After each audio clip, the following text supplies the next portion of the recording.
रात हो चुकी थी। मैं काम से घर वापस जा रहा था। कार में शीशे बंद होते हुए भी जाने कहाँ से ठंडी ठंडी हवा अंदर आ रही थी। मैं उस छेद को ढूंढने की कोशिश करने लगा, पर मिला नहीं।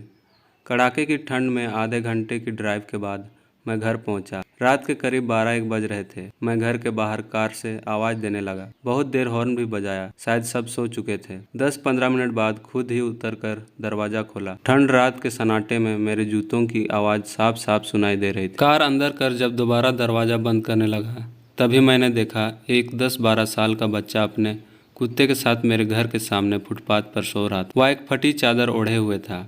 उसको देखकर मैंने उसकी ठंड महसूस करने की कोशिश की तो एकदम सकपका गया। मैंने महंगी जैकेट पहन रखी थी, फिर भी मैं ठंड को कोस रहा था। और बेचारा वो बच्चा, मैं उसके बारे में सोच ही रहा था कि इतने में वो कुत्ता बच्चे की चादर छोड़ मेरी कार के नीचे आकर सो गया। मेरी कार का इंजन गर्म था, शायद उसकी गर्माहट कुत्ते को सुकून दे रही थी। फिर मैंने कुत्ते को भगाने के बजाय उसे वहीं सोने दिया और बिना आवाज़ किए पीछे का ताला खोल घर में घुस गया। सब के सब सो रहे थे।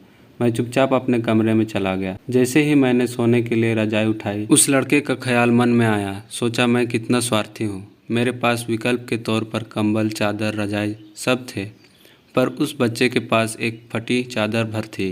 फिर भी वो बच्चा उस फटी चादर को भी कुत्ते के साथ बांट कर सो रहा था और मुझे घर में फालतू पड़े कंबल और चादर भी किसी को देना गवारा नहीं था। यही सोचते सोचते ना जाने कब मेरी आंख लग गई। अगले दिन सुबह उठा तो देखा घर के बाहर भीड़ लगी हुई थी।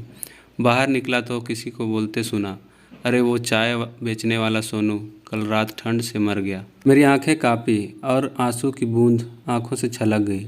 उस बच्चे की मौत से किसी को कोई फ़र्क नहीं पड़ा।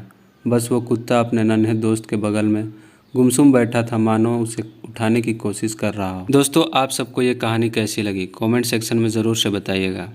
इसी तरह की दर्द भरी और रुला देने वाली कहानी सुनने के लिए हमारे चैनल को सब्सक्राइब। Thanks for watching.